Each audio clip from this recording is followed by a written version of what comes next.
Three, two, one. Hey everyone, you're watching Ash on Comics. My name is Ash, and here is today's comic that we're talking about, Year of the Villain, number 1. I'm presuming there's only going to be number 1, but you always got to put a number on a comic. This is a promo book that you can get at your comic shop for 25 cents. There are 3 comic stories in here. One really good one pretty okay one, and then one less pretty okay. But they're all actually worth it, especially for 25 cents. Pick this up. If you're into superhero comics, even if you're not a DC guy, if you're a total Marvel head, pick it up. It's 25 cents. It may interest you. If it doesn't, you're out a quarter. However, there is a first appearance in this book, so it may be worth your time just to get it for having collectability sake and selling it off later or trading it to someone who missed out on the action. I don't know, but it's 25 cents. And as a comic book person, if you're a fan of the comic book industry, hard copy comics, you're not a person who just pirates books. I guess if you pirate books, what's to stop you from pirating this? But if you care about the industry, buy this book. It's 25 cents. This is the type of promotion that a healthy industry does. This is what we should be doing you don't waste your money. You can dip your toes into something to see if it might be for you. And DC kind of foots most of the cost here. I just can't say enough of this. I'm very happy with what DC is doing. I think they are the example of the industry. I know a lot of people are very pissed off at some things like Bendis becoming on Superman. I hate it too. Some people are still livid at what's going on in Heroes in Crisis. My friend Sergeant Bats. But hey, comic book companies make mistakes. And I try to remind people that, look, even during the best times of the industry, which I will always say is between 85 and 95, comic companies made huge ass blunders, okay? Marvel made one of the biggest blunders in the history of comics at the time when they were in the peak of the industry making the best comics in the world. And it almost cost them, their company, and the industry at collapse because if you remember the whole Image fiasco, which at the time on the surface to fans looked all amazing and great, but it actually was a massive blunder and a huge hit for Marvel that they still haven't recovered from. Image is still continuing to be a cancer that Marvel is fighting off and going through. I shouldn't make jokes about that. It's a very serious subject. I was trying to make an analogy, and don't mean to be lighthearted about something serious like that. So it was a bad analogy, but you understand, it's a sickness. Marvel has this, and they're still feeling the effects of it. And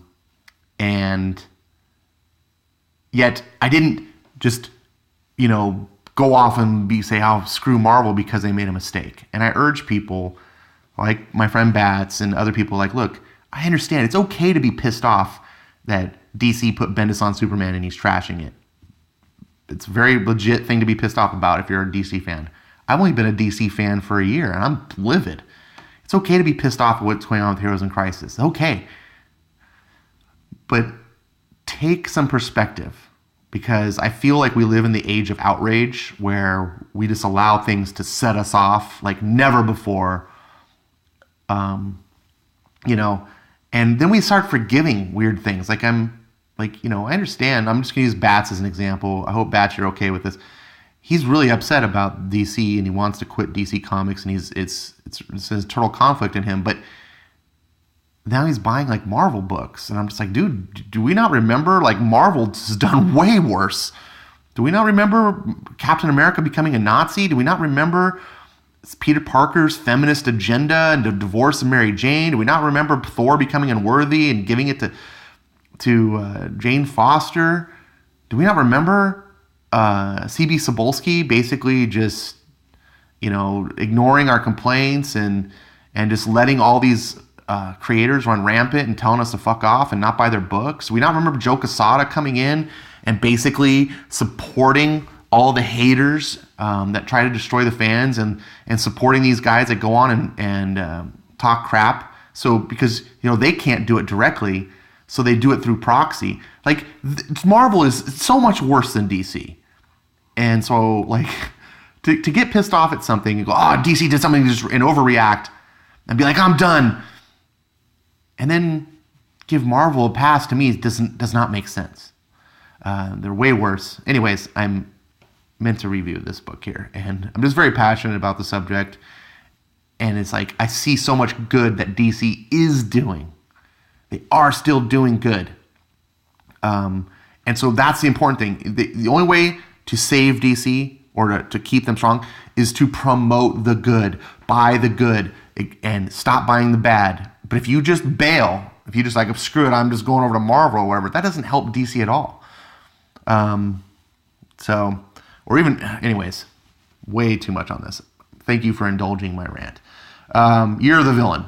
The most dangerous summer event starts here. More dangerous than metal? The Batman Who Laughs. Oh, that is metal. The Legion of Doom. They've been around for 25 issues of Justice League. Plus the Dark Secrets of Leviathan. It's Bendis bullshit. Lovely, great Capullo cover. One of the best in the business. Yeah, just amazing talent.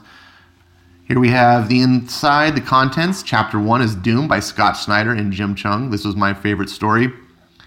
Then we have Leviathan by Michael Bendis and Alex Maleev. This is the same team that did the short story in the Detective Comics 1000 issue. That I also did a voiceover acting type thing where I read the whole story. If you'd like to check that out, just check in my video history. I think it's in my other playlist if I remember right, but you can find it by just typing in Batman maybe in the search. I'm sorry, I forget. Justice, which is the final one by James Tynion IV, is a writer I very much like. Francis Manapul, who's kind of a staple DC artist. I'm neither here nor there on him. He's a solid guy. I'm not going to complain when he's on a book, but I'm not going to be excited either. And then we've got the DC Insider Year of the Villain, which is a little mini DC Insider thing where they talk about their thing. And this is an excellent concept. Whether or not you like the stories and art and stuff, that's different. But as far as a product to put together, I'm through the moon with this. This is a great way to do things. Speaking of which, look at all this credits for non-creators. This is part of the problem in the industry right now. It's become so corporate and, just dominated by administrators.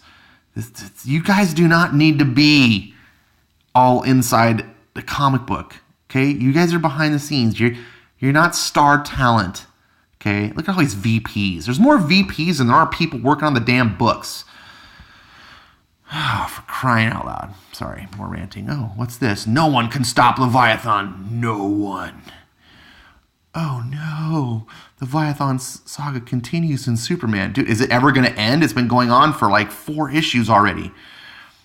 80-page oversized special. Oh my God, how much is this freaking thing going to cost us? Detective Comics was $9.99. I'm predicting this is going to be $7.99 or $8.99. I'm going to go with $7.99. But oh man, I don't think I'm going to buy this. I don't want your 80-page book. That's for it. Why didn't they make that? I mean, part of me is like, I'm glad you didn't do an extra 4-issue miniseries, but why didn't you do a 4-issue miniseries? If this is such a big deal, why do you I don't want to. All right, so we get the first story.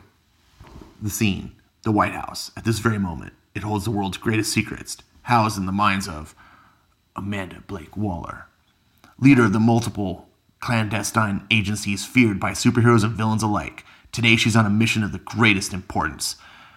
She is meeting with the president to brief him about what she believes is a plot against not just the government, but the earth, hell, the universe itself. She often keeps leaders waiting, has kept the president waiting many, many times over many issues, but today, she's right on time. Mr. President, we need to talk about Lex Luthor? Now, is this a setup or what? Say what you will about Scott Snyder, his writing, but this is an excellent hook and a way to do comics where you're just like, walks in the door, you got that great setup narration. I'm like, oh, this is going to be big, the universe itself. And then Lex Luthor sitting in the Oval Office with the entire Legion of Doom. And he's just like, hello, Amanda, you were saying? What's going on here? Where the hell is the president? Don't worry, he's just stunned. Luthor, what are you planning? You can't go through with it. It will change everything. Oh, I know. And thank you for giving me and the Legion of Doom what we need to make it happen. Brainiac, if you would. With pleasure. No! So he's just sucking stuff out of her mind. Shortly, I love doing that with Justice League, if you remember the old Super Friends. Meanwhile, in Metropolis.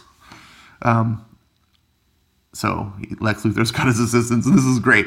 On the news, I know it can't be true, but they're saying you just attacked the White House? Yes, Mercy. Let's cancel all my meetings for the rest of the week. He just doesn't even deny it. They're just like, what? And please let everyone know that they're all fired. Fired?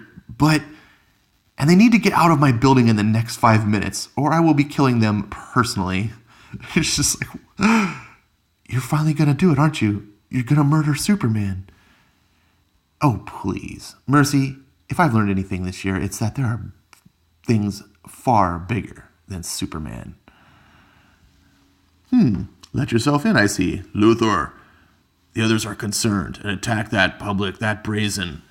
You are now and forever a villain to the world, and they are coming. Which, that's true. There's no more like the whole, has been going on for the past several years where Luthor's kind of like pretending to be the hero, and all this. There's no like, oh yeah, I'm really a good guy. No, this finally has put Luthor back into the classic status, which I believe he should be. Well, I don't know. He kind of does work as a hidden good guy, but not a hidden good guy. Sorry, a good guy that's a hidden bat. The whole thing where you're just like, I can't really trust you, but you are doing good. Somewhere there's a machination going on. I kind of did like that a lot, but this puts him straight up Dr. Doom, like no pretenses. I'm conquering the world, or actually he's told Doom to hold his beer and says, I'm conquering the universe. The government's forces are already moving in unison. They'll be here in minutes. They're already here. Look at them out there. They have no idea what's coming, how each of them plays a part, how each must choose. And so they have some little banter and stuff, and they talk. He's like, here, run the calculations. See how everyone will fall in line from Metropolis to Central City all across the world. See how even those who have grand plans of their own, like our friends in Gotham, are helping to build to the same end. And I just want to say Jim Cheung's art. Look at this. I love this guy's art. I'm not too familiar with him. I think he did some Justice League issues. I just don't remember looking at the name. But he's become a name for me now. So, go to the next thing. Brainiac's like, my God, I understand. I see it. The villains of this world. You've been studying them. You have a plan for them. For everyone. And that plan begins here. It begins today. Yes, that offer will go out momentarily.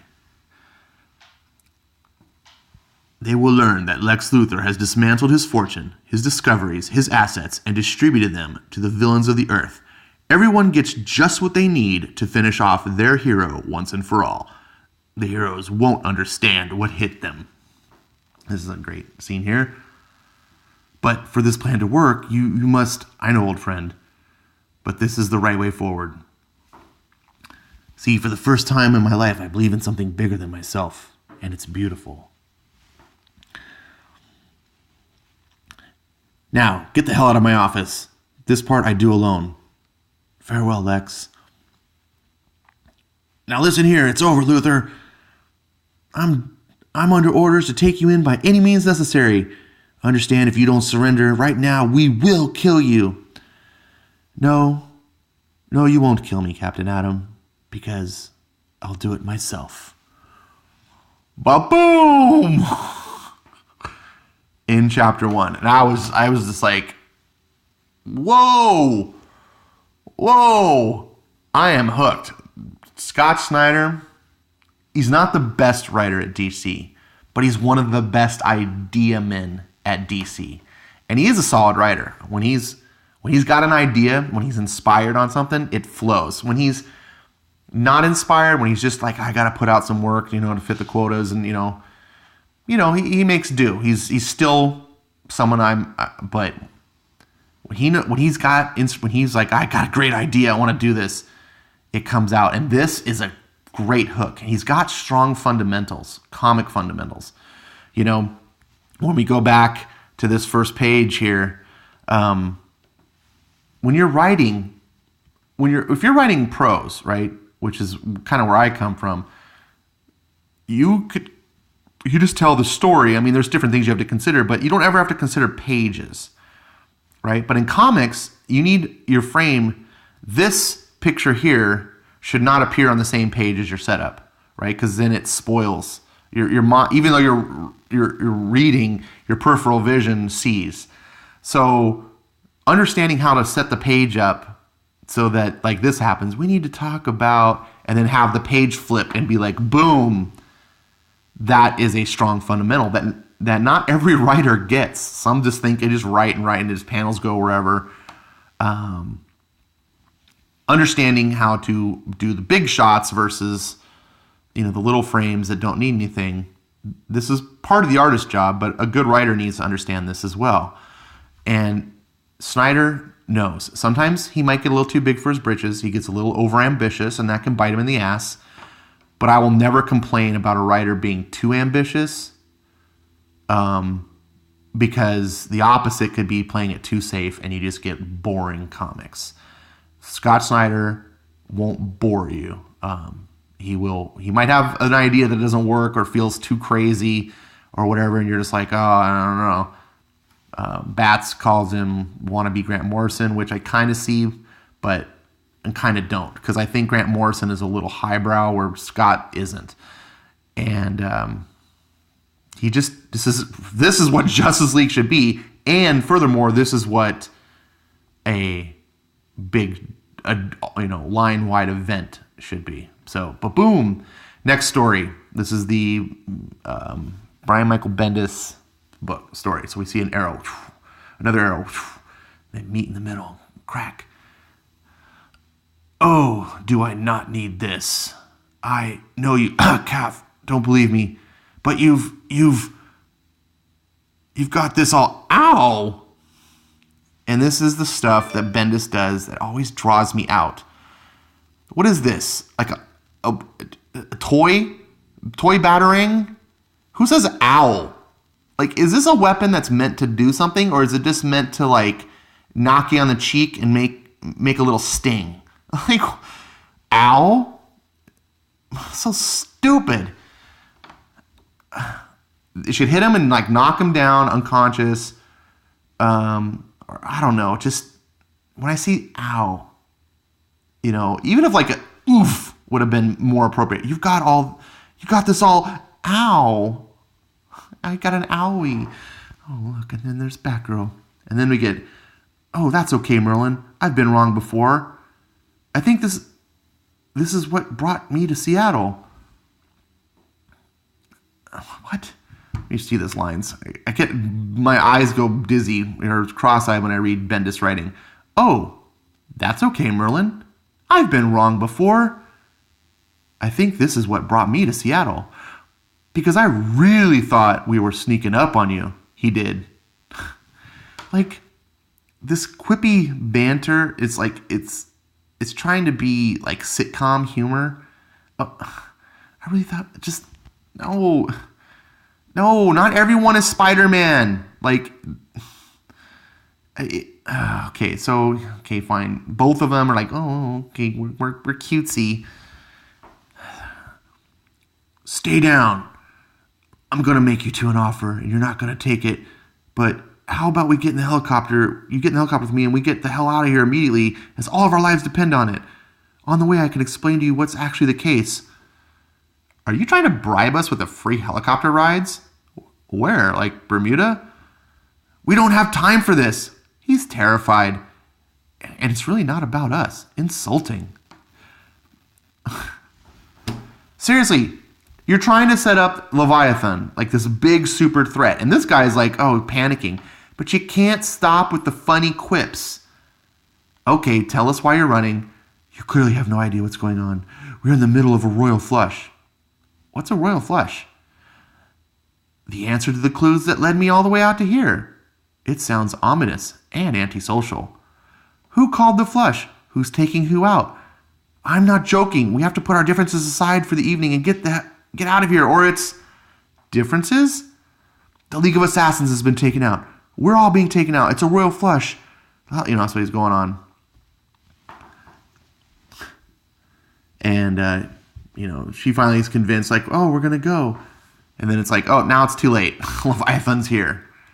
And boom! Barbara? And then we fast forward to Barbara. Arg, what's in my face? Something to keep you from trying to pull off mine. Where's the green arrow? Safe. Liar. You're safe. He is too. This is not an attack, Batgirl. You're a noble warrior. You are one of the all-time greats. You are the Oracle.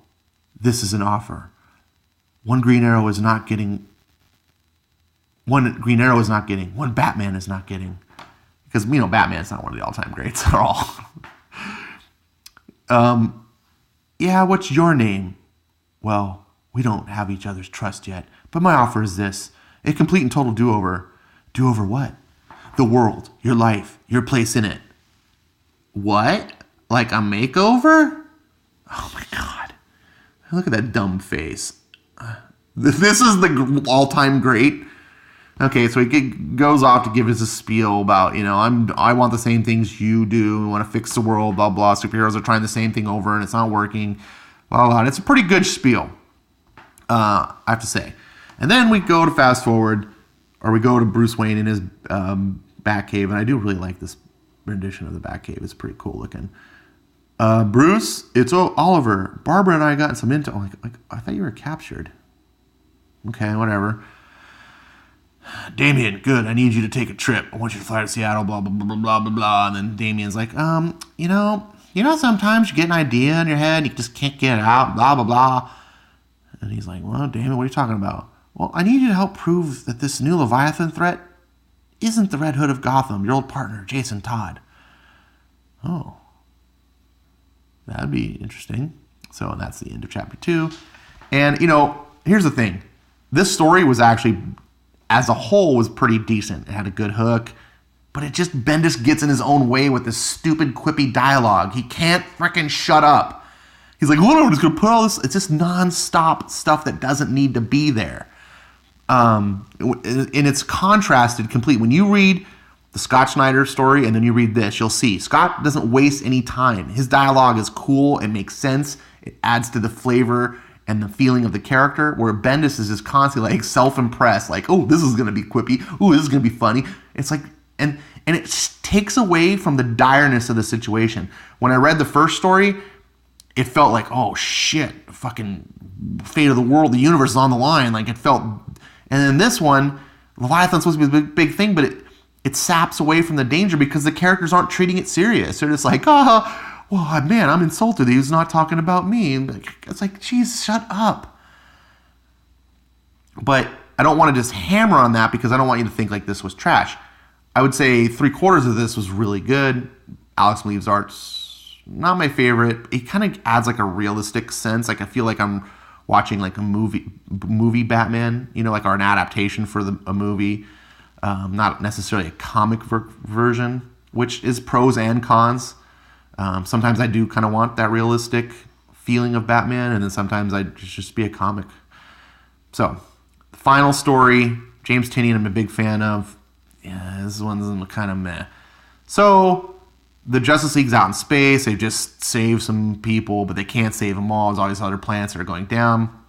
Meanwhile, the one race or whatever people they saved, they've got these giant arcs, which have apparently billions of people inside. And Batman realizes this one's on the wrong path and everyone's going to die. And Superman's like, I'm on it. Dun, dun, dun, dun, dun, dun, dun. And so Superman's flying to save. Finds out that one of the guys on board, oh no, he's steering it on purpose.